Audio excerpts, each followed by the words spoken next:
Mentari perlahan makin meninggi, perlahan pula menaikkan suhu panas pagi.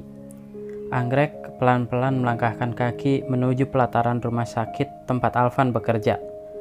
Anggrek tahu jadwal kerja Alvan. Setiap hari mereka berbalas pesan dan jadwal kerja Alvan 1-2 kali sering jadi pembahasan. Sampai-sampai Anggrek hafal jadwal shift kerjanya. Harusnya Alvan masih di rumah sakit. Harusnya jam kerjanya belum berakhir. Suasana masih pagi, rumah sakit sama sekali belum ramai dan sibuk. Setidaknya itu yang tertangkap di mata Anggrek. Lorong panjang koridor masih sangat kosong.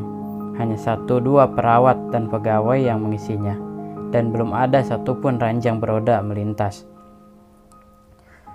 Anggrek menumpahkan badannya di sebuah kursi tunggu. Dibukanya smartphone tipisnya hendak memberitahu Alvan kalau ia sedang menunggunya.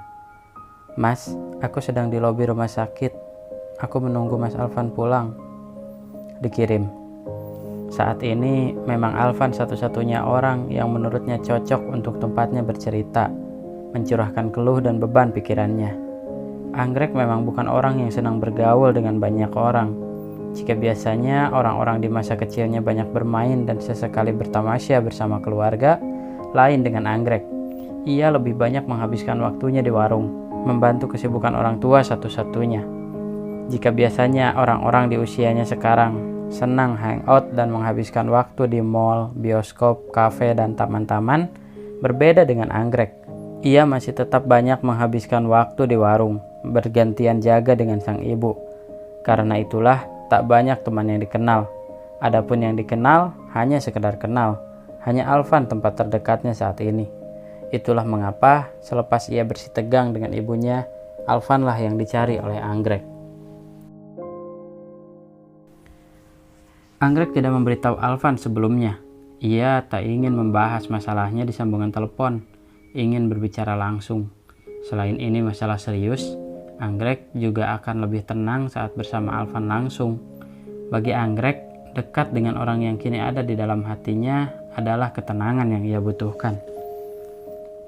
Setengah jam setelah memberitahu Alvan bahwa Anggrek sedang menunggunya, belum juga ada tanda-tanda Alvan di sana. Balasan pesan pun tak diterima. Anggrek berusaha berbaik sangka. Mungkin teman yang ditunggunya itu sedang sibuk-sibuknya. Setengah jam lagi berjalan.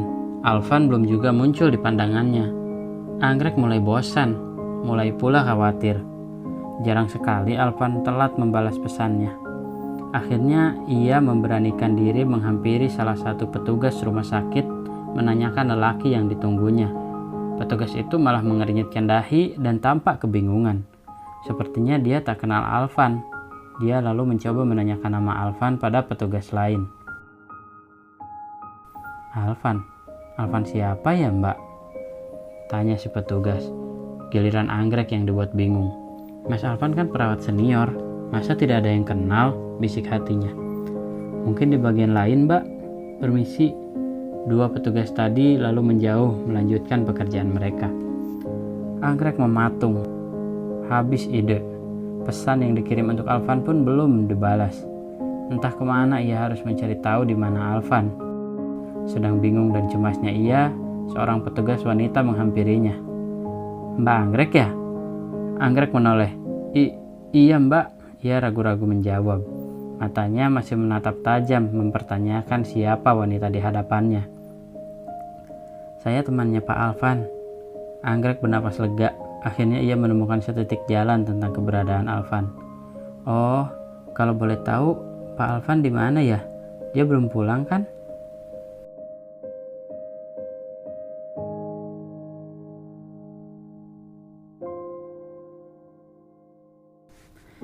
Ibu Anggrek membaca untayan kata demi kata di surat yang ditulis Anggrek untuknya.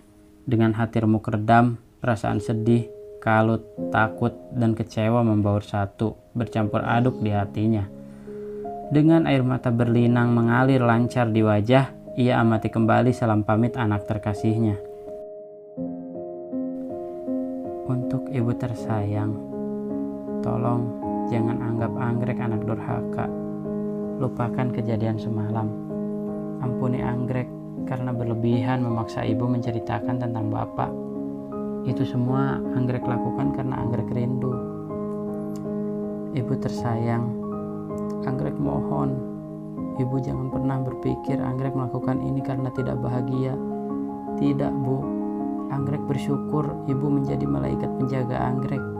Selama ini hanya ibu satu-satunya yang selalu menunjukkan cinta dan kasih sayang.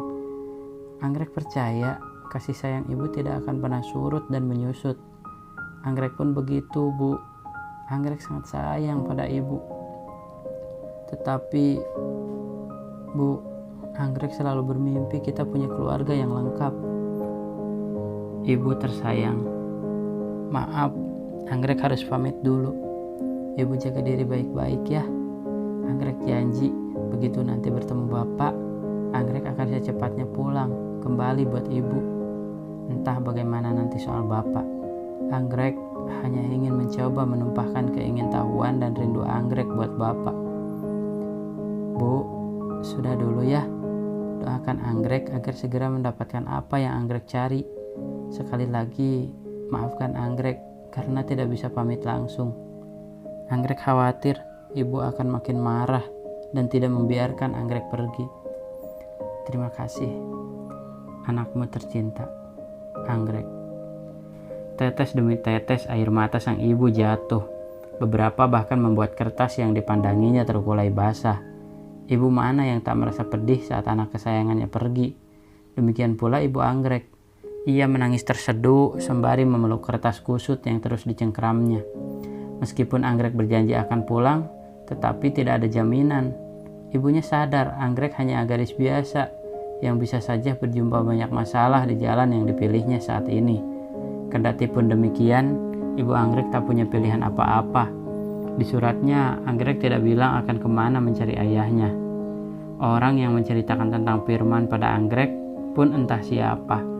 Yang bisa ia lakukan hanya tersungkur jatuh, terseduh keras, memeluk kertas tanda pamit anaknya, dan memohon kencang-kencang pada Tuhannya agar anggrek senantiasa dijaga. Anggrek meninggalkan rumah sakit dengan penuh rasa kecewa. Hatinya luluh lantah tak berbentuk. Betapa tidak, Alvan, pria yang dianggap terbaik di hidupnya, pria yang menjadi tambatan harapannya, kini membuat kecewa. Tadi pagi, anggrek baru tahu kalau Alvan dipindah tugaskan ke tempat lain beberapa hari yang lalu. Dan ia mengetahui itu bukan dari Alvan langsung, melainkan dari teman sepekerjaannya. Wanita mana yang akan baik-baik saja ketika pria yang diharapkannya tidak jujur dan terbuka?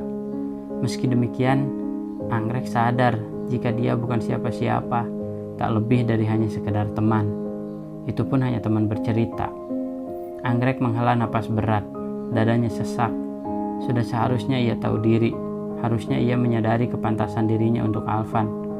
Air matanya merembes pelan, mata mengerjap-ngerjap, berusaha agar air mata tak menggenang tebal menghalangi pandangan. Sekali lagi, anggrek menarik napas. Ia sudah memutuskan untuk tetap mencari ayahnya demi menjawab semua teka-teki dan tanda tanya yang kuat-kuat menekan batin. Tentang Alvan, sebisa mungkin akan ia buang perasaan pada pria perawat yang disukainya itu. Mungkin akan sulit, tetapi mau bagaimana lagi? Bukankah Alvan sudah menunjukkan bahwa anggrek bukan orang yang pantas dianggap penting? Lalu untuk apa anggrek masih terus berharap padanya? Anggrek melanjutkan langkah mencari pria yang diharap orang tuanya. Berbekal tangisan ibunya, sekaligus berbekal kecewa dan hancur harapan pada Alvan. Sementara itu, Alvan pun dibuat kalut membaca pesan dari anggrek. Dia terlambat membuka pesan itu. Anggrek terlanjur memblokir nomornya. Seketika rasa sesal bermain-main di pikiran Alvan. Mengapa dulu dirinya tidak bilang saja, entah bagaimana nanti jawaban anggrek. Sayang sekali, justru pikiran itu datang terlambat bersama sesal. Anggrek sudah terlanjur menutup diri.